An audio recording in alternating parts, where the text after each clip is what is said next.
All right.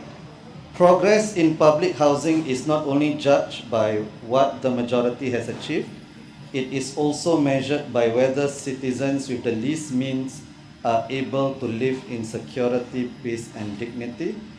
Words of wisdom from our guest today, Dr. Ng Kok Hoe, a senior research fellow at the LKY School of Public Policy. Welcome everyone.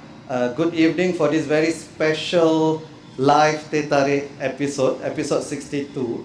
And we have, I know the ones online cannot see me, but we have a very diverse audience. So you have to take my word for it, and it's full house as well. There's no empty seat. Oh, there's one empty seat. So almost full house. Thank you everyone for being here. So we will be discussing this book that I hope all of you will get. They told us to move the quota to Cassia. It is edited by Dr. Ng and his team, and we'll delve into that. Actually, today I'm a bit nervous, Kok Hoe, because for the first time in a week, I am away from my phone for 1 hour. And I'm afraid that after this, there's only gonna be 86 or 85 members of parliament left in this hour. But hopefully not. And if such a thing happens, please don't inform me. I need to concentrate on this. Okay, so my first question to you is, right, Kok Hoe, why did you write this book? What was the motivation? What were the research questions? And basically, what prompted you and your team to do this? Thanks, Walid. It's very nice to be here with you this evening, and also very nice to be in this location. It's very meaningful that we are back again at the site that inspired us to put this book together. The project really started because, we have to first talk about the context of Dakota. This place is unique, right? It's unique in the sense that it is a very old estate. It was built by the Singapore Improvement Trust in 1958, so it's pre-HDB, right? So before the Housing and Development Board. It was before independence, so the estate is older than Singapore, the nation. Right? So architecturally, it was interesting. So it always, I think, provided an interesting kind of marker of Singapore's urban development. So of course, that makes it interesting. But at the same time, and that was my personal interest, is that Dakota Crescent it was a social housing estate. That means it was a public rental housing estate, not sold flats. All the residents were tenants who rented their flats from the HDB, lower income tenants. Right? And at the time when we first thought about the book, I had been studying social housing for a while. So this was a very rich case. And then I met a group of fantastic young people known as the Cassia Resettlement Team. Right? One of them will appear at one of the future events here at Dakota Dreams. And there was a group of young volunteers, CRT. They were helping the older residents relocate. After the announcement that Dakota would be redeveloped, all the residents had to move, they realized the residents needed a lot of help. I thought that was very interesting. First of all, relocation is something that happens throughout the history of public housing in Singapore. It constantly happens. We're constantly tearing down housing, building new housing, and in the course of that, people have to move. I thought it very interesting that the services to help people move should have to be provided by volunteers. Right? I thought that was very interesting. So we ended up making this book. It has 3 layers, so we constructed it like a conversation. CRT had done some interviews with the residents. We selected 9 of those interviews. We turned them into transcripts. And then I asked 9 of the CRT volunteers, most of them young people, to write a short personal review. Oh, it's okay. Technical difficulties. Yeah, it happens. That happens. That means we are without our live audience for a while. Okay, no. Okay, yeah, we're back. We're back, huh? Okay, right. Don't worry, I didn't say anything earlier. So, the second layer of the book, we asked CRT volunteers to respond to the transcripts. And then I asked 9 academics to respond to the 9 transcripts and volunteers' reflections. So in a way, there are these 9 sets of 3, right, if it makes sense. The idea was that this would be a very flat space, a space for dialogue between the residents, volunteers, and then the academics. What do we want to find out? I wanted to know what the costs of relocation right? So urban development is ostensibly a good thing, but it's not without costs. So we wanted to understand the sacrifices, the loss that such a disruption of a community entails, right? I wanted to know what it says about our urban development, what it says about our society, what it says about what we want to be. How many pages do you have? We only have about 21 pages of notes. Okay, all right. Okay, so let's move on. Okay, so thank you for that. One of the things that the Singapore government prides itself in is public housing. Whenever you hear, and even you hear academics, right? Even people like Professor Chua Beng Hua, he would say that public housing is the most radical thing that the AP has done. And I went to the website just now, and the HDB website. Singapore's public housing system is widely admired. I think it's true, but it's praise own self also. The 80% of Singaporeans, so this is from the website, 80% of Singaporeans are in public housing, and 90% own them. So that's about 8% which are in rental flats. It's not an insignificant amount, right? So as I said, Singapore's public housing system is widely admired. So where does Dakota fit into this narrative? Where do the rental flat folks fit in this narrative? So today, rental housing, which in housing research is referred to as social housing, which I think is a better term because it refers to housing that is rented out on the basis of social need at sub-market rents. So I think that term is useful.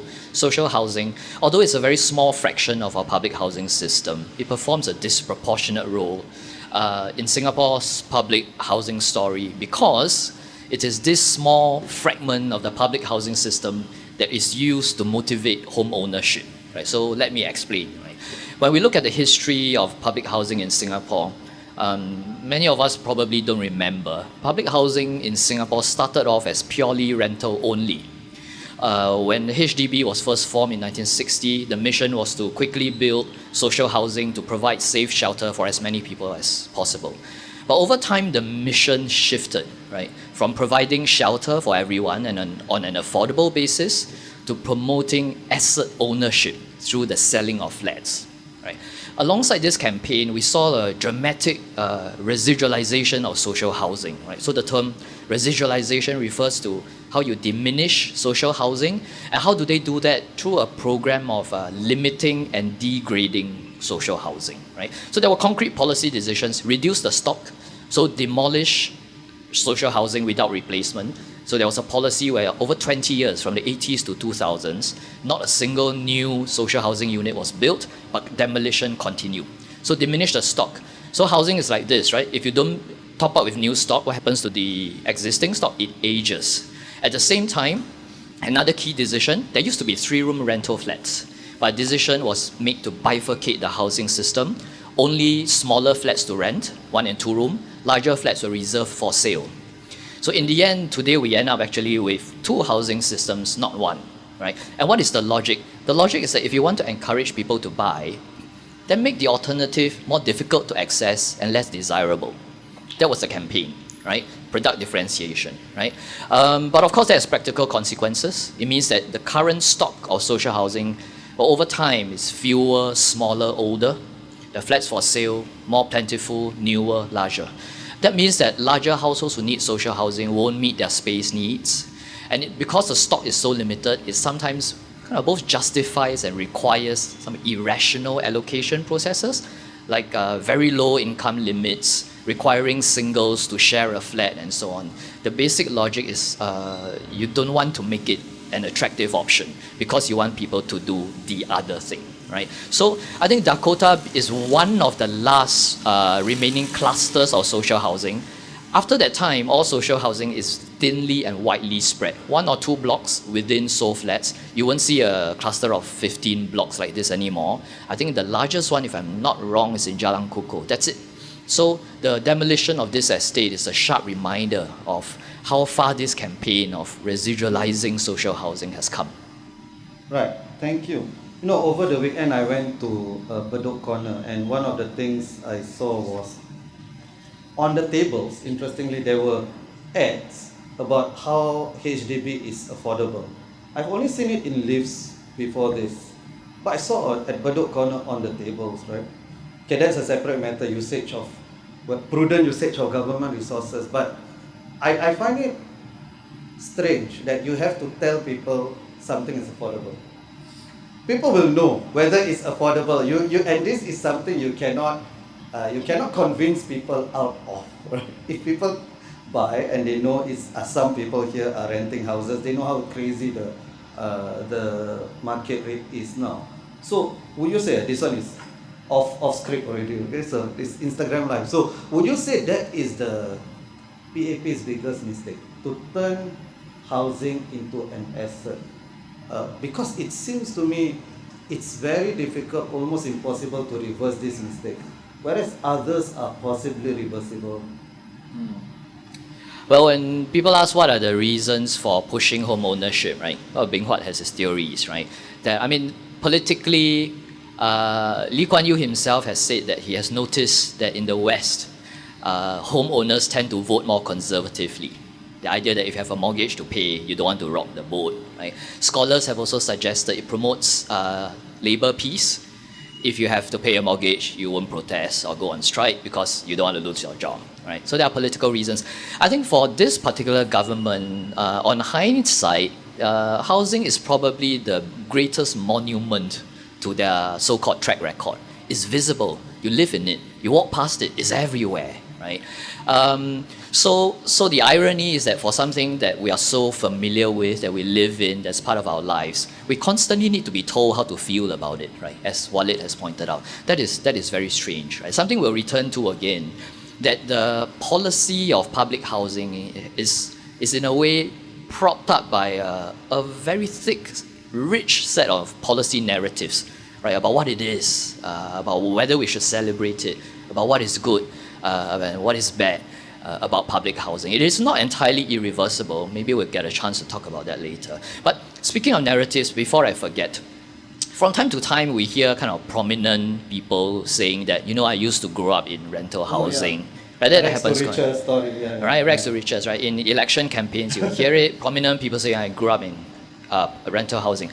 But why do they say it? I think they say it because rental housing today connotes hardship, right? So they say it because of what rental housing is today. It's both to, I suppose, proof of commonness, proof of humanity, as well as to justify privilege, right? I've had to work hard to come this way. But I suggest that when we hear these statements, we check the historical timing. It's quite important.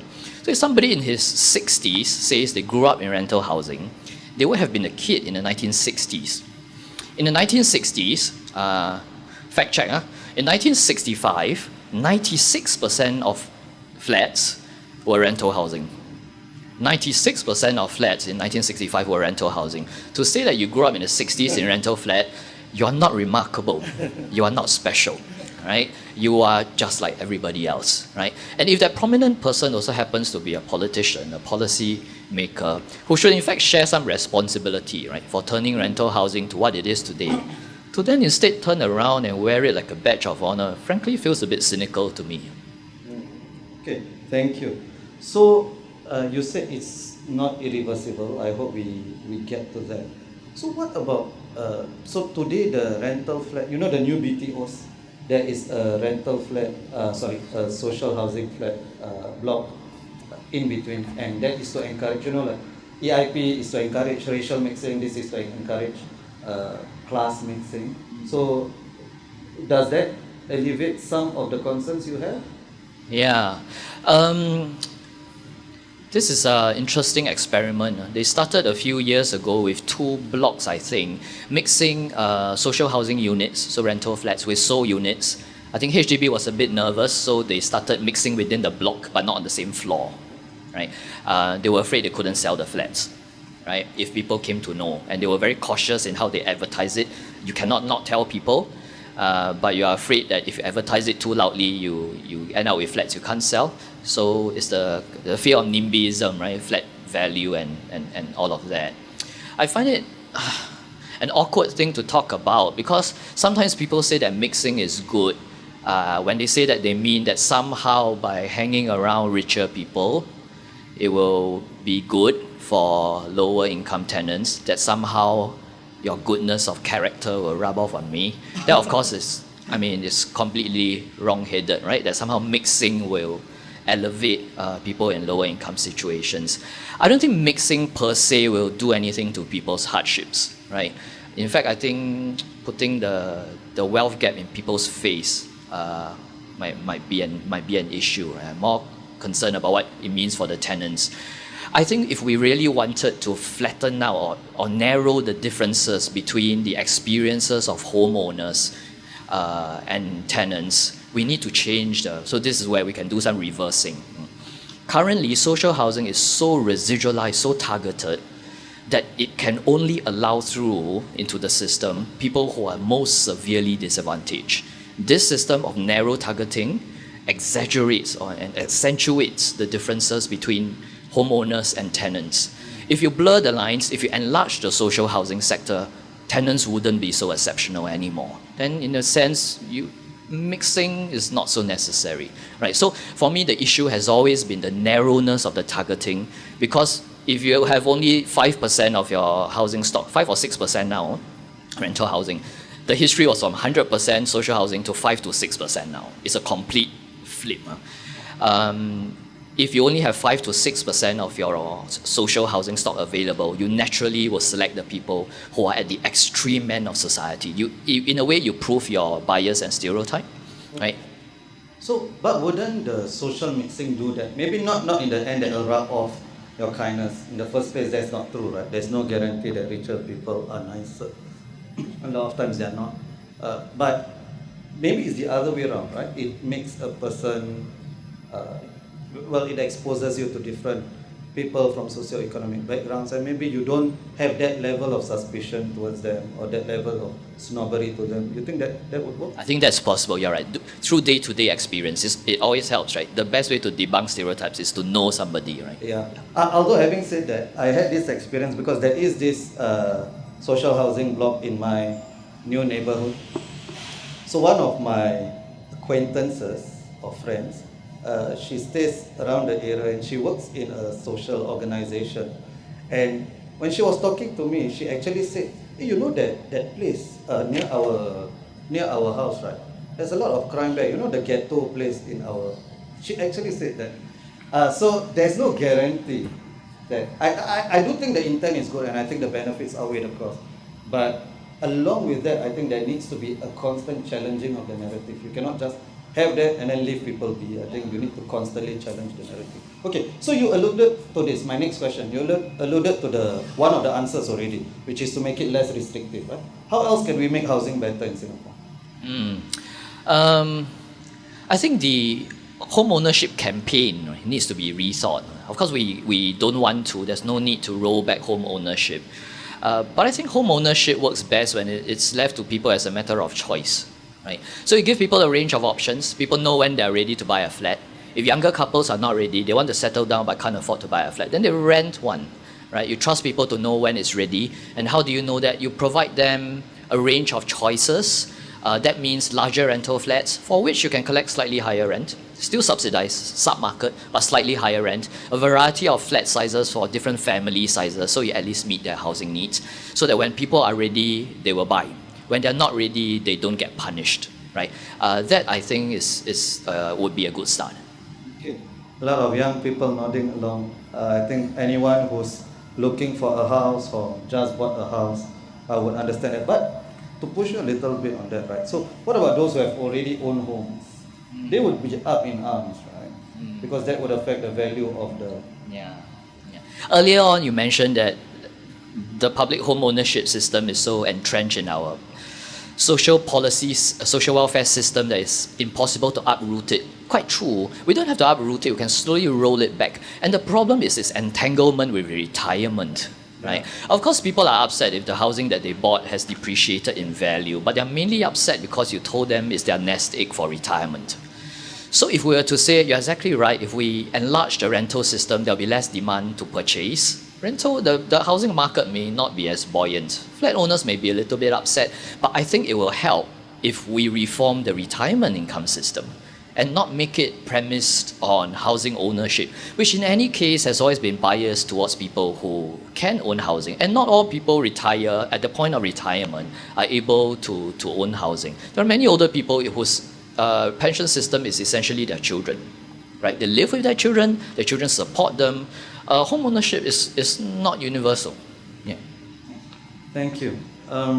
So you mentioned in your book that the liberal welfare state is individualizing, and I agree with you.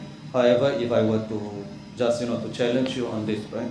So what about it being prone to abuse, right? And one of the reasons, I don't know, reasons or excuses in the West, for instance, where the social welfare state is entrenched, and one of the justifications given for why they are really anti-immigration is because they are coming here to get our welfare, right? And they don't contribute, and they just leech off the rest of us, right? So would you say that? I mean, Lee Kuan Yew also talked about this, right? There must always be the incentive to work, and that's why unemployment insurance or minimum wage, although there are forms of it already implemented, was for the longest time frowned upon, right? So would you say that there is some merit to that argument, and if so, how would we overcome that? So there's often this logic that if social welfare is too generous, it takes away people's first work ethic, right? And then it's inferior to competition, and that's a healthy way to meet your needs. But that's the narrative. But I mean, we've been doing, so me and my colleagues, right? In all the many years that we've been doing research, talking to people, especially say in the minimum income standards project, where we ask people, what do you want? What is an acceptable way of life? People will never say that, I want to compete, I want to win. Right? They want to meet their basic needs. They want to live well. They want freedom. They want to be independent. Nobody needs competition. Right? So this idea that competition or market logics is the most natural, it is not. It is not natural. It's not what people want. It's not the only way to organize social welfare. There are policy decisions, right? And I think these are policy decisions often based on a faulty model of human motivation. And probably unquestioned faith in the fairness of competition. It pays too little attention to entrenched privilege and so on. So this idea of abuse, that if welfare is too generous, people will abuse it, actually has very long roots. Right? We can trace it back to 19th century England, when they were debating how to reform the poor law.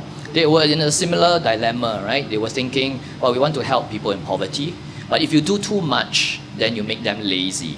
So they settled on what they call the principle of less eligibility. Right? Here, eligible doesn't mean qualify, it means like desirable, right? Eligible, bachelor kind of eligible. So principle of less eligibility. And their logic is this: you want to help people, but you want to be careful that they don't become lazy. So what do? The principle is that the living standard of the person on welfare must be poorer to the poorest person in the workforce. So the best standard of living in the social welfare system must be inferior to the living standards of the poorest working person. So you separate it, leave a gap. So to make sure there is no incentive for the lowest paid worker to go to welfare because that is poorer, right? That logic is very strong. And based on that logic, they set up workhouses. Sometimes you see it in Victorian BBC dramas. They put people needing help in workhouses and they create meaningless work for them. They have to crush bones to turn it into fertilizer. You have to break stones, plait straw, do all kinds of things. And of course, they are not treated well. The idea is that you both want to help, but you want your help to somehow also be repellent to poor people. You want to keep them away, right? So it's meant to be a selection mechanism so that only the truly desperate will come to your system. You are in no danger of abuse. But what that usually means is that the people in the workhouse lead a very horrific life, right? And we see this logic, this is not just 1800s England, we see this logic even today. What I said about social housing, principle of less eligibility. If you want people to buy flats, make sure your alternative is of a lower quality. It's the same for social assistance. You want people to stay in the workforce, make sure your ComCare social assistance never pays anything close to wages. right? So that there is a clear gap. If you want welfare, well, then it's as much as high, maximum is half of lowest wages. That's why you see this clear gap between progressive wage at the basic level and social assistance. But what it means is that the people on assistance you don't live anyone out of poverty, you trap them in insecurity and indignity. And actually, there is a reverse dynamic, right, that analysts have spotted, which is that when you keep social assistance very low, you give employers no incentive to increase wages, right? So the lower you push your assistance, the lower the lowest wage will be. Same logic, right? I can pay you $1 more than social assistance and you still work for me, because if you quit, you get $1 less. So it's a race to the bottom. So in countries with very meager social assistance, they also have a problem with low wage. What about if you have minimum wage alongside that? Yeah. So if minimum wage $16 per hour, so the unemployment benefit is 10 or 13 or maximum 14, would that work? A minimum wage often is motivated by a different logic, is to prop up a wage so that people can meet their basic needs. I think that would be a very interesting experiment, right? In liberal welfare states like ours, we are under the impression that people are flocking to social assistance officers, or they do not. We have interviewed many people who say that they need it but they don't want to, partly because they want to keep trying, partly because of the shame. That's how the system works. It's still the Victorian workhouse system. So people are not flocking to social assistance. Anyway, the thing they get is not enough. I think if our progressive wage model, byword for minimum wage, though different in some important ways, really takes off and works properly, we don't know yet, right? Parts of it are very new.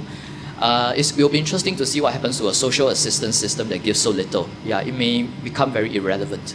Okay, thank you. Just a reminder to everyone, you are free to ask your questions online as well. I have a phone with me, so feel free to type in your questions you want. You can just raise your hands, or you can make a comment, can disagree with us and argue with us as well, argue with him.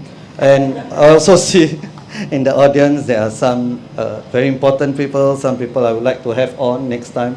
I don't want to point fingers or mention Yoyan's name.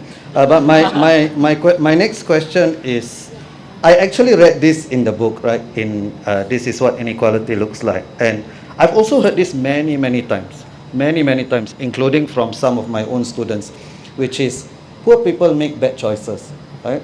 So they are in the rental flat, they are in social housing, because, well, they didn't work hard enough at one point in time in their lives, or now they are not rolling their sleeves up and working hard enough. So how would you respond to that? A tricky question.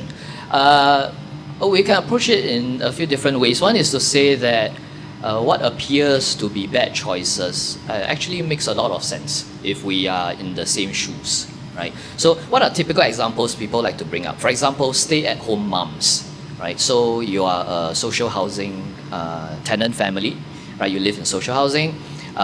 Clearly, you need income. So why is the mom not going out to work, right? But the logic is very simple. For somebody with lower skills, in a system, in a labor force that lacks wage protection, they make very little working. But they will need to arrange for care while they're at work, right? The cost of care is higher than what they can bring in. Why would you go to work? Plus, you get to take care of your children yourselves, which is very important to a lot of parents. And I think they should be able to choose that, right? So, doesn't make sense to work. What is another bad choice we sometimes hear people point out, which is, why don't lower skilled workers go for training? So many training courses available, right? If you attend training, then quickly you become more competitive in the workforce, your wages will improve. There are many reasons why lower income workers don't go for training. Lower wage workers are often also doing insecure jobs, on-call work. They're not on contract. So if there is work, it may be mover job, a cleaner job. If there is work, the company will call you. If there isn't, you sit at home, you don't get paid. There is no fixed monthly salary.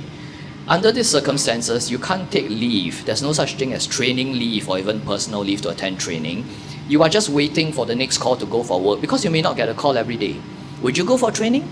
I wouldn't. You are having difficulty bringing food home. It makes a lot of sense not to go for training. And then we have a range of other things, right? People like to point out, when we did a minimum income standards study, why are birthday gifts important for children, birthday parties? People like to target these things that look like luxuries, right? But I mean, the context is that in lower income households, there are many children's requests that the parent cannot fulfill. But there are a few they will try to fulfill. And it often may be a big birthday party. The rest of the year, they have to keep saying no, right? Which is not easy, right, for parents to do. So there is one big birthday party. It makes a whole lot of difference in the context of their life. Right? So that is one way to respond to it, which is they're not really bad choices. But the other thing to say is, of course, that everybody makes good choices and bad choices, right? So I know rich and powerful people make a lot of bad choices, right? We don't need examples. They make plenty of bad choices, but maybe they have more control over the exposure of their bad choices until they have no control, right? So part of it, I mean, sometimes with colleagues we talk about this. We pay a lot of attention to poorer people, including researchers, media researchers, of course, government does. In society in general, we put them kind of under a bit of surveillance and scrutiny.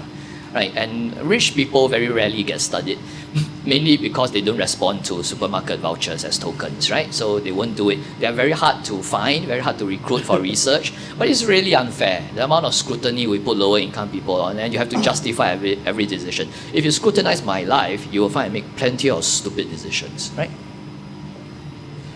Thank you. So, wouldn't you say that probably, and the earlier point you mentioned that, you know, ministers like to mention, I was from rental flat, two-room flat, whatever, the direct to richer story, right? And it's not really about uplifting, right? It comes from a place of arrogance, but which stems from the unflinching belief in meritocracy, right? So if I work hard, I made it, right? Then you can work hard and you can make it as well, right? Without, of course, considering your parents, your family background, your friends, your neighbors, whatever it is, right? So would you say the root of the problem then is the belief in meritocracy? Today I was just discussing meritocracy with a class. It's one of those things, right, that it has an intuitive appeal and it feels very fair. What can be fairer than rewarding people on the basis of their abilities and effort, right? Except that this is premised that the competition is fair, right? The competition of merit is fair. And it's very hard to make it fair. Of course, it's unfair to different degrees in different societies. Once we pay attention to the starting lines, what people start at different starting lines, right? There was a survey I did among rental tenant households a few years ago. We surveyed 1,000 households, and one of the questions I asked the parents was, what is the highest education you hope your child will achieve, right? And we noticed a pattern. For parents whose children were the youngest, the goals were very high, university, diploma, and so on. But as the children's age increased, the expectations came down. By the time they were in primary school, some were saying diploma or ITE. And then when some closer to upper primary, some were saying, I hope they'll finish secondary school and levels, right? The competition really, I mean, the circumstances in which children have to compete currently in the education system sorts out children based on the resources they have to begin with at a very, very early stage, right? Once we see that kind of pattern and how people kind of settle into the place, the tracks that have been set in place for them, right? Then meritocracy can feel very hollow. That is the problem. Okay, thank you so much. That was really comprehensive. So there is a saying, right? I can't remember. It's one of the greats, Mandela or Gandhi, said that the problem with poverty is not just a lack of material welfare, right? It also strips you of your dignity, right? Or it can strip you of your dignity. But there was a story in your book of this person, this lady, and you guys mentioned that vulnerability existed alongside empowerment for many of these people. Can you explain a little bit? What we discovered when we spoke to the residents in Dakota, as with most of what we find in poverty research, is that generally people try very hard, right? So this image that people are lacking in resilience and so on, it doesn't really match reality. People work very hard. People in difficult circumstances have to be very resourceful, right? During COVID, when we were interviewing lower income families, the way they were rationing groceries, it was at the level of, if I buy a bigger bag of, say, potatoes, then on the per potato basis it's cheaper. Then I think of dishes to cook, which can keep for a long time. I think of dishes which are more savory, which are more gravy so that you can go with rice better. They were thinking to that level. Then if you want something savory, maybe ikan bilis. So there's some variety, right, for the kids' palate and so on. The degree of rationing, goodness, right? People try very hard, and we notice a lot of resilience among the Dakota residents, including helping each other. Some of the families their kids go out and help the older residents and so on, right? So resilience is already there. They already are resilient. I'm also a bit cautious when we talk about resilience, because sometimes, I mean, the point is, I want to make is they are already resilient, but sometimes we frame resilience as if it's the goal of social services and social policy to make people resilient, as if the lack of that is the reason for poverty. It's not. You don't have to worry. They are already resilient, right? The problem is the circumstances, right, that led up to their poverty. But every time we talk about this, we are refocusing the problem on individual kind of moral deficiency and individual responsibility. What you said about stripping people of dignity, it is very true. There was a study from very long ago. It's a theoretical framework where a pair of scholars, right, called Ingram and Schneider. I like it very much because it really opened my eyes. They came up with a framework called the social construction of target populations. It's a very simple theory. They notice that people who in the public's eye have a more negative label and who are politically weaker tend to be treated in an overtly bad way by policy. So they're saying that social perception and political power determines how policymakers treat you. If you're negatively perceived and politically weak, like lower income people, right, because you're in a minority, right, by definition you are politically weak, then you are often subject to overtly bad treatment. If you have a negative social label, but you are politically powerful, so here think rich bankers, then policymakers may sell you favors, but they do it covertly, right? So this is a very interesting theory. I thought it also helped me to understand, well, at the time, a few years ago, Trump is the best example, right? What he says loudly about disabled people, about Mexicans, right? Already, Americans have a certain perception of them, and they're politically voiceless in American politics. And we don't even have to look that far. Some of the ways we talk about migrant workers overtly, and the way we overtly treat migrant workers during the toughest part of the pandemic, it reminds me of this. When you say stripping people of dignity, over the years, periodically, you'll hear policy statements referring to helping rental housing tenants to improve their lives by getting rid of vices like smoking, drinking, drugs, poor parenting. These are policy statements, right? You can Google it. Policymakers openly associating tenants with various vices with no evidence at all, right? And a few years ago, I found this truly shocking video, which you can look for before they remove it. It's done by CNA. It's called The Lies People Tell. It's a special feature on people seeking social assistance at SSOs, social service officers. It's an entire video dedicated to telling us that when people seek social assistance, they often lie. I don't know why people want to put out such a video. I don't understand it. But it's a huge reminder that you can do this at no political cost. It's exactly what those scholars reminded us, how you are treated by policymakers. And of course, when they do that, it's because they think they are kind of capturing public sentiment and turning it on an othered group, right? They think they are riding on public sentiment. But of course, when they do that, they are also fanning and encouraging a certain negative public sentiment. It's a very divisive thing to do, and we ought to be very, very cautious. That was by CNA, you said? That was by CNA. Okay. I just search on YouTube, lies people tell. But not now. Now you should listen to us.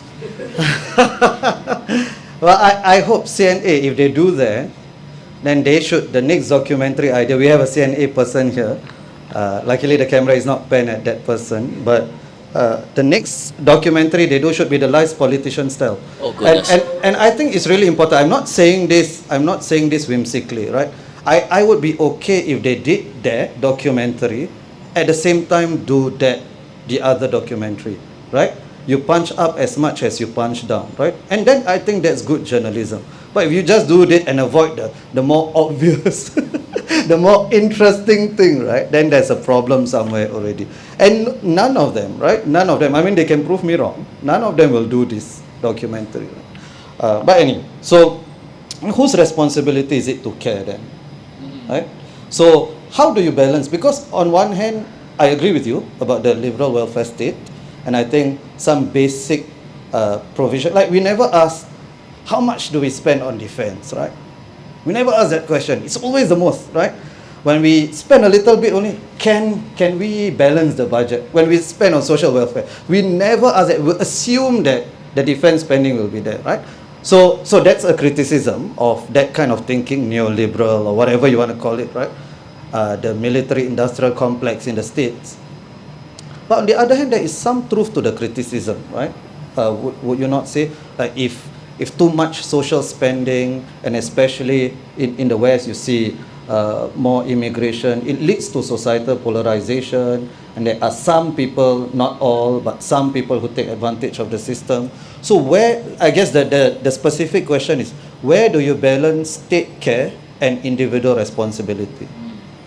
This was a huge issue in Brexit, but Brexit happened in a very different context where they have very porous borders because of the EU.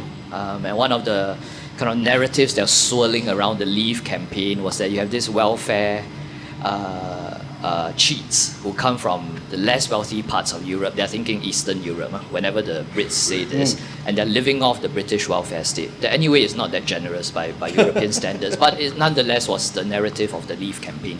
But that's the European context and the British context, right? We nowhere have near the kind of porous borders with our neighbours, and our welfare system is not worth risking the trip to enjoy. You probably won't qualify anyway. Even Singaporeans in genuine hardship don't qualify, so no chance lah, huh? No need to try. So the question about whose responsibility it is to care was actually asked in a chapter by my friend and colleague Art Maulot, who is in the front row, so I'm very tempted to pass the mic. But I don't want to lose a friend, so I will try to answer. So whose responsibility is it to provide care? Art was asking that context in the question of older residents in Dakota who are living alone and find it very difficult to just live on social assistance. There are a few things we can say about care, right? Care in Singapore, we can think about care as looking after people, right? And looking after people, interpersonal care. And in Singapore, currently, predominantly care tends to be informal, gendered. A lot of it is unnoticed, unrecognized, and therefore uncompensated. Mainly done by women who don't get paid for it. We have a huge dependence, therefore, on people's personal resources, including time and sacrifice income, or market solutions. I'm thinking foreign domestic workers, right? The state infrastructure for care is not adequate yet, right? We don't have enough care workers, and so currently, because of the huge dependence on personal resources and market solutions, care is a domain of steep inequality. Some people get very good standards of care because they can afford it, and if you don't, then you don't get the care that you need. So what do I think we need to do? It's a matter of degree. We are nowhere near kind of the irresponsible social spending kind of extent. We have a long way to go in terms of giving proper recognition to care work and to carers, and therefore better state support. In concrete terms, it means leave, care services, as well as some forms of compensation. Right? Aware has, of course, been talking about this. Some sort of care allowance. Right? So, I know some Singaporeans are not used to thinking, why should I pay somebody for taking care of a family member? But they had sacrificed income, and usually they are women. And when they sacrifice income, they're also sacrificing pension savings, so retirement savings. Why shouldn't they be compensated, right? So it's not a dream. There are countries that have care allowances or pension top-ups for people who stay at home to provide care. So I want to emphasize this. The argument is that sometimes in welfare states like ours, that if you ask the state to care, you're giving up, you're abdicating your responsibility towards your family members. But no, social policy, by pooling all our resources and then turning it into services that everybody needs, is a collective act of care. In fact, one of the best definitions I've come across for social welfare is that it is an act of care towards strangers. Social welfare is an act of care towards strangers. So pooling our resources through taxes, turning that into services that are universal, is a very important form of care. Okay, thank you. There's a comment by Nick that says that when you're talking about social housing, comment is on IG Live, it reminds him of the trampoline that SM Taman, future President Taman was talking about. You remember that when he was answering the question, do you believe in a safety net, and he says he believes in a trampoline instead of a safety net. So yeah, maybe that makes sense. Now it's 8:45, so I shall open it up to the floor to our live audience. Anyone? Yes, Arun, thank you so much. So you just state the question, then I'll repeat your question for the audience. Okay, so the question is, what can be done to encourage social mixing? And he mentioned 3: inter-ethnic, international, and inter-SES. Mixing, is housing the main tool, or should we look at others including education? Right? That's a question. Did I get it correct? Yeah. I think we generally appreciate the argument for social mixing, right? It's good, especially for kids growing up, to get to know people, make friends with people who are different from themselves in all sorts of ways, right?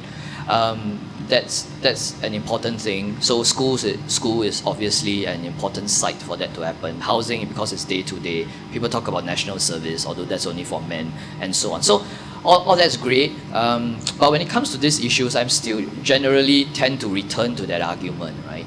That if your inequality wasn't so bad, you wouldn't be so worried about mixing. If your kids weren't so different, they didn't come from such starkly uneven backgrounds that they couldn't relate to each other's lives, you wouldn't have a problem of mixing, right? So yes, mixing is important, and certainly we don't want parts of Singapore to be kind of gated communities for the privilege, right? So all that's bad, but I think we need to go back to the fundamentals, right? That if society wasn't so unequal, it makes mixing kind of a moot issue. So the root cause is inequality. I remember, I'll get to art in a while. So I remember this, maybe 10 or 11 years ago, I attended a forum. Then a professor from a university I shall not name, he was proudly talking about this incident to show his multi-ethnic credentials. He said his 8-year-old daughter, 8 or 9-year-old daughter, when he invited an Indian friend over, so the 8 or 9-year-old daughter, the first thing she did was touch the guy's hand. But he didn't say anything. So when the guest left, then he asked the daughter, why was that the first thing you did? Then he said, oh, I wanted to see whether it was pain. Right? And then he used that as an example, oh, and I had to educate her, right? But at 8 or 9, right, they probably don't think that unless they've been fed a lot of nasty things at home, right? And I thought that was pretty embarrassing. But it goes to, basically, is the racial equivalent of what you're saying, right?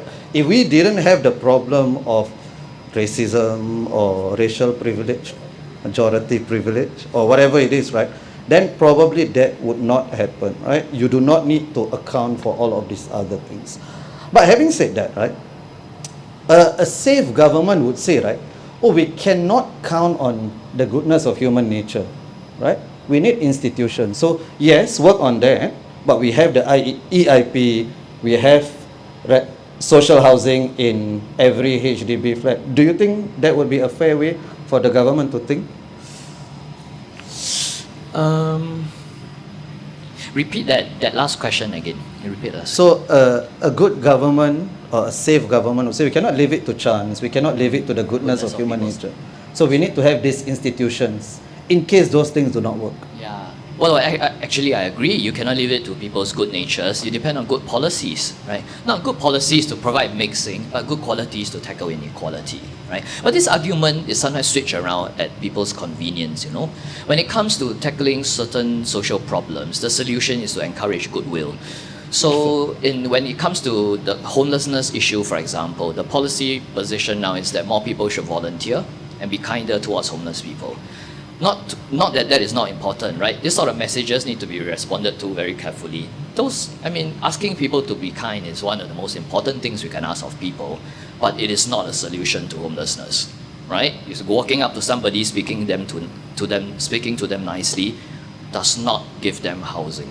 It does not prevent the next person from becoming homeless, right? So this argument sometimes is switched around, right? When we don't want to move on policy, then we say, ask people to be nicer to each other, right? In a way, sometimes when we don't want to talk about institutional racism, we say it's all casual racism. Okay. Thank you. I'm very tempted to. No, but okay, we have asked question, Karen. Yeah. So I have a question. I mean, inheritance creates wealth for the next generation, right? And a lot of the housing policy revolves around HDB being assets, but we know that's not true because of 99-year lease. So why do the freehold condos and landed property are allowed to be freehold when actually that could be a radical solution to make it as leasehold as our HDB homes? So that wealth cannot be passed down to the next generation, therefore reducing inequalities. Oh, so the question is, why don't we have the 99 or whatever it is limit for condos, bungalows? Because this reduces the chance of inherited meritocracy. This is a very Marxist question. Well, so I didn't deflect the question to Art, but Art asked me a question instead, right? So never trust your friends is the lesson. I think it's an interesting suggestion. There's no reason why we shouldn't consider it.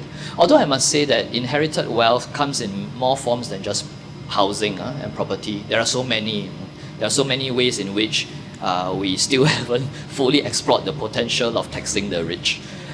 There's a lot more room for that. That being maybe one of the suggestions that we should explore. Yeah. Interesting. Anyone else? Yes. Thank you. Sorry. So the question is, because the elites have an idea of resilience, it's so ingrained, how do we move away from that and move towards a more liberal welfare state? Or how do we restructure our social welfare system that instead of building resilience, we do people to be independent from the welfare organizations? Oh, so how do we make people be independent? So make people more resilient. That's what. They're resilient now because they have welfare services given to them. Then they're resilient because they will bring new resources. Okay. So is the long run goal essentially to get them off the social welfare services? I think the long-term goal is that we shouldn't think of social welfare as social welfare. We should think of it as public services. These are all public services, right? School is a public service. Hospitals are a public service. Income support when someone is unemployed is public service. Universal income support for retired older people is public service. They are not social welfare, right? So, I mean, over time, especially in our context, in liberal welfare state, we've had all sorts of negative labels attached to the welfare state, right? And that is part of how it works, right? Remember, welfare must be repellent, principle of less eligibility. That package comes with some shame, right? So think about it before you come apply, right? That's all part of the package that is offered to you.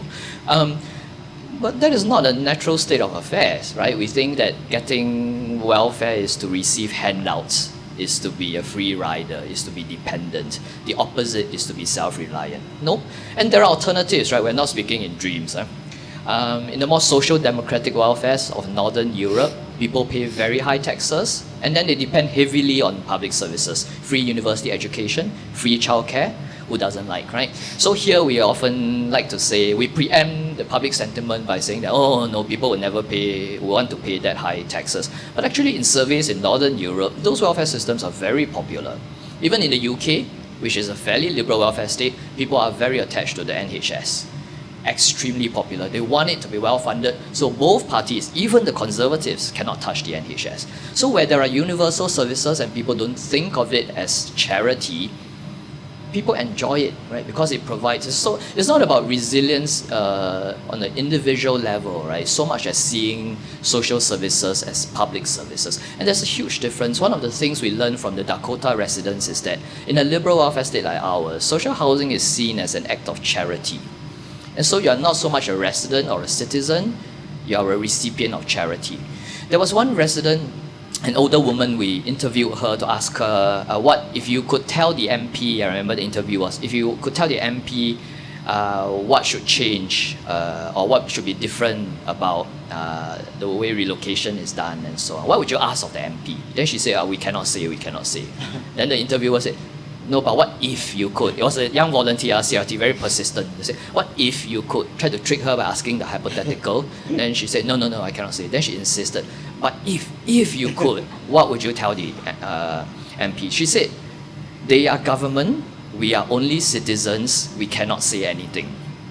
But if I could, then she went on to speak an entire paragraph about the kind of living environment that she likes, the kind of neighborliness that she enjoys in Dakota, even the trees, the courtyard and so on. She has very specific ideas about what is a good place to live in. But she felt she couldn't say. Because in this system, in our system, liberal welfare state, the recipients of some social services, the targeted ones, they are made to feel like recipients of charity. And if you're a recipient of charity, you have only one approved sentiment, right? And that is gratitude, right? You don't critique. You don't ask for more, you don't give feedback. If you're given food in us, I say, if you're given food, donated food rations that you don't want to eat, you cannot say anything. You better just keep quiet and keep everything, because otherwise you will look ungrateful, right? So that's the reason why services that are very targeted, they are not universal, they are made to feel like charity, they're often very poor services. Universal services that go out to the whole population, they tend to be good services. And it's not a crazy idea, right? Even the most ardent of the free market philosophers or activists or advocates would admit that there are some things you can't leave to the market, right? Like defense, building roads, right? The question is where do we stop or where do we start, right? And healthcare, I always find that argument about, if you know the moral hazard argument, right? So if you have insurance, you're less likely to lock your car as opposed to if you don't have insurance, right? People don't think that about health, right? It's not as if, it's free, so I should go to the hospital, don't take care of my health, right? Nobody thinks like that about health. At the very least, health. So I don't understand why that has not taken place, at least for that. But okay, I saw a hand as well, yeah. So, yes.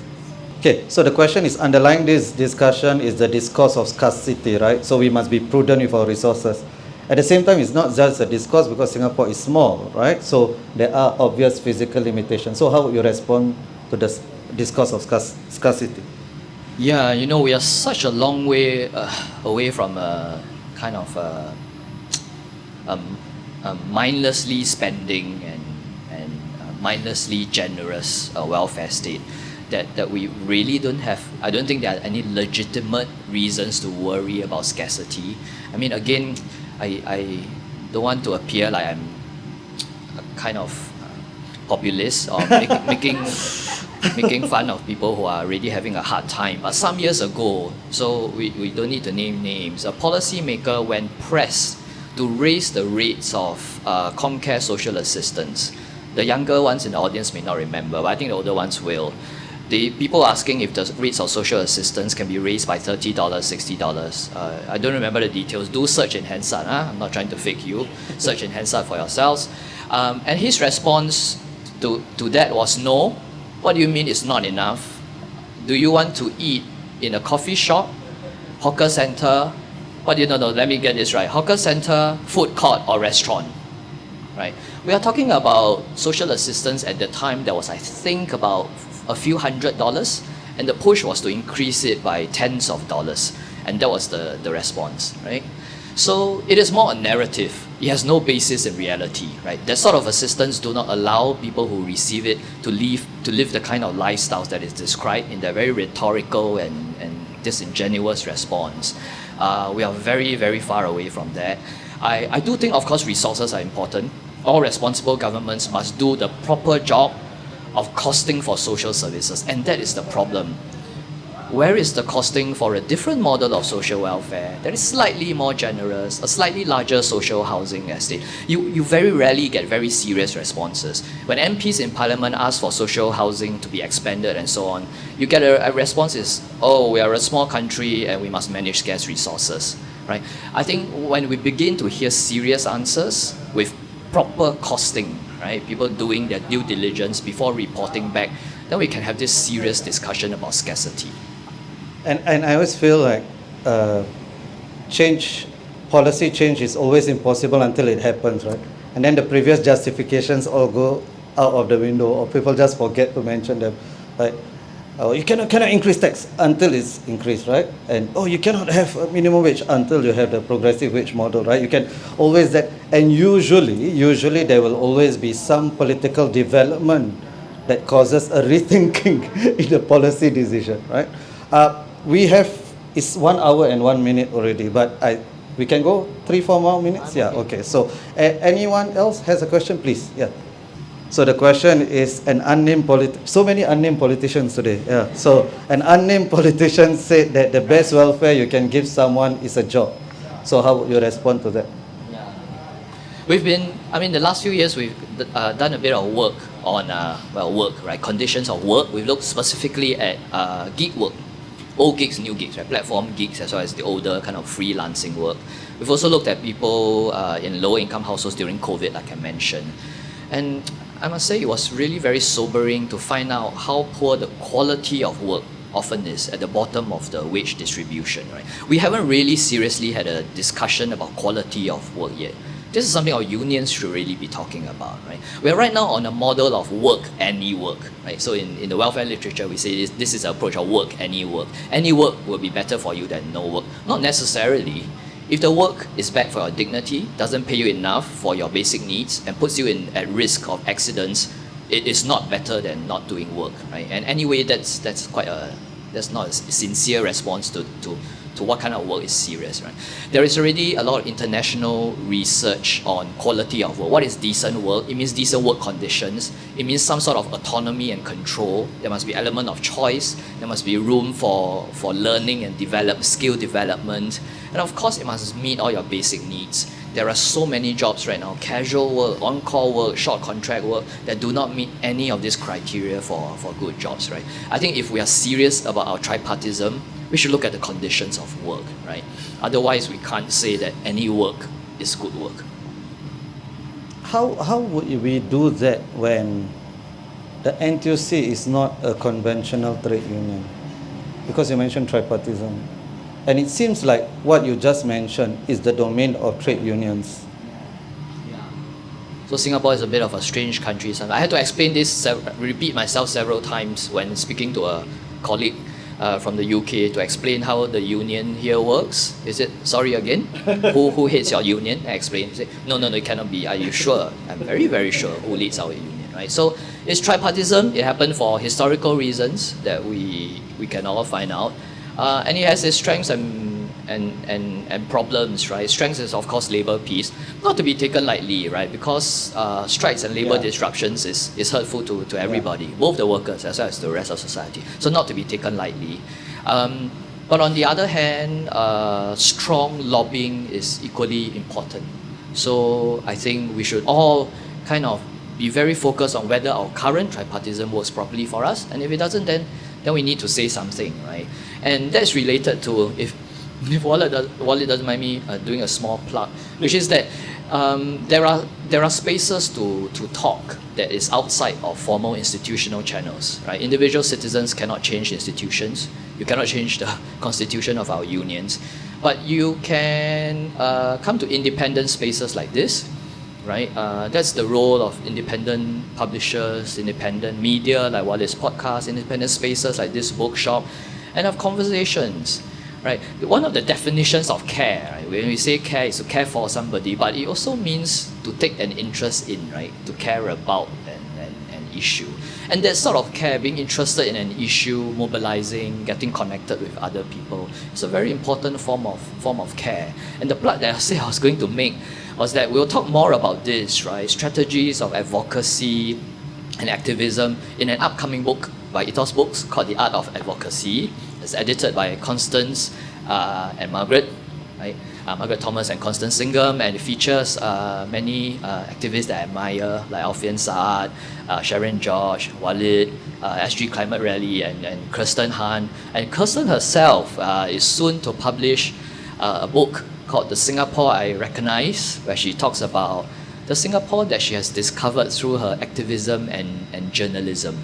I mean, Kirsten, as we all know, has a very unique voice. She's always deeply compassionate, but staunchly principled. She's my favorite kind of activist, so I'm very excited about that. So that's a very long way of answering. Yes, there are some things we cannot change about the system right now, but that is not the only space in which we exist, right? So let's continue exploring those alternative spaces. Okay, thank you. Dedri? Hi, I'm Ng Kok Hoe. So, actually, for me, I volunteer with grassroots outside, and I think I have always followed your work.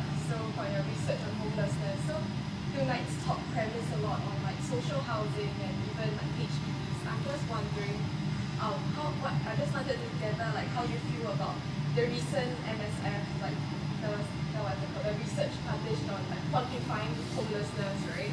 I'm just wondering how you feel about this quantifying the number of rough sleepers there are in Singapore. So people who don't even have social housing or don't feel safe in their social housing. So the question is, how do you feel about the latest MSF research on quantifying rough sleeping or homelessness, which you are, of course, an expert in. You have done a lot of research on this as well. Yeah, that is an interesting study, probably the most tiring I've had to do in my 10 years as a researcher. And the full story of what happened behind the scenes of that study can be found in the sequel to The Art of Advocacy. So please get a copy of that. But I mean, I do think it's very important. And we first started doing this study mainly because it's done as a matter of routine in many countries to count the number of rough sleepers, but we didn't even have the number in Singapore. We didn't know. How can you make policy if you don't know how many people you need to serve? How? I didn't understand. And of course, part of it was I just wanted to know, right? Every researcher is a bit of a busybody, right? You just want to know. So I just wanted to know. It's important to know, and I from anecdotes and so on, right, and from kind of sensing this domain, I very quickly learned that it was a sensitive area to study. So there's a reason why the first study on homelessness only happened in 2019. That was not the first year that people were homeless. There is a reason why it happened that way, right? I mean there are research-based reasons. It's just very complex. And then there are boring reasons like the way universities are designed these days, but nobody wants to hear that. And Walid already knows. And then there are reasons of political sensitivity, right? It's always a bit of a risky study to study an issue which politicians may, or policymakers may feel is a critique of the home ownership system. It's almost as if every homeless person you spot is an indictment of our model of home ownership. Of course it isn't, right? Nobody thinks that way. Nobody sees one homeless person and says, aha, proof, HDB failed. Nobody thinks that, right? But when you're nervous, and we can't control that. So we did do that study. I felt it was important to do. It was extremely difficult to do, but to jump forward to the conclusion, I'm quite happy with the outcome, right? Which is from a place where we weren't able to talk about homelessness properly. And to be honest, there were many times during the process, I wasn't sure the study would be completed. I really wasn't sure. Until the day we launched the report, I wasn't sure that something might happen or not. I just didn't know, right? But it did get done. And just a few months ago, the government published a report from their first count of homelessness. Of course, I have my views about how they did it, but I don't want to look ungracious. So I would say that I think it's an important achievement for advocacy to move from a place where we cannot talk about it to them having to acknowledge it, and then to them replicating the study and committing to doing it. So let's all watch how they do it, right? But I think I want to thank all the volunteers like yourselves who did it. This was a study that an individual could not have done. That was a huge accomplishment on all your parts. Yeah. So I think you answered it. The study wouldn't have happened without your prior study. Yeah, I think I can say that with a straight face. Yeah, I think it's a bit like toothpaste, that once it's out of the tube, you can't really put it back. So when you reach a point of the discussion, you can no longer go back to. There was a long time where we were trapped in semantics, definitional squabbles. Really homeless? Do they own a flat? Maybe they might own a flat. Maybe they know somebody who might own a flat. It was always a really homeless question. I even was asked, like, if we were doing the count, how can you be sure they didn't just fall asleep on a bench in a park? Maybe they had a good night out with friends and were drunk. What if, like really homeless? We were trapped in that for such a long time. But I think we got past that, And on hindsight, I'm so glad we did. We published in late 2019, November 2019, I think. And then, of course, a few months later, what happened? The world stopped, right?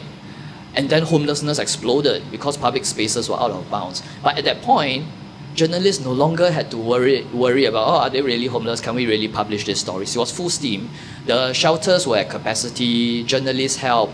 They made an open call for businesses and so on to open their premises to homeless people. I'm glad we got past that meaningless, unconstructive squabble so that when the crisis hit, we could do the work that really matters.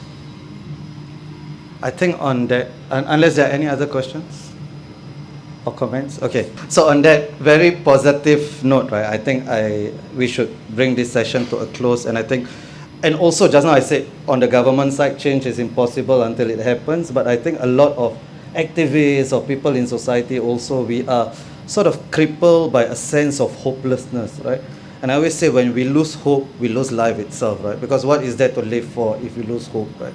So there must always be hope that things can change. And I think your study, I think so as well. And I'm glad you didn't take the route of false humility and say, no, I don't know what are the other factors. But you say, yes, my study course, and they should be doing, academics should be doing that more. And I agree with you, that wouldn't have happened. The discourse on inequality wouldn't have happened without Prof. Teo's book. The discussions on racial privilege wouldn't have happened without a certain paper and a rebuttal to that paper. And I think when you look back, right, 5 years ago or 10 years ago, you would never have imagined that these things would take place, these discourses, and resulting in policy change. So I really would like to thank you, not only for being here, and it was a great session, I'm sure everyone agrees, but also for all the work you do in pushing the boundaries on homelessness and so on. Thank you so much. I really appreciate it. And please get this book.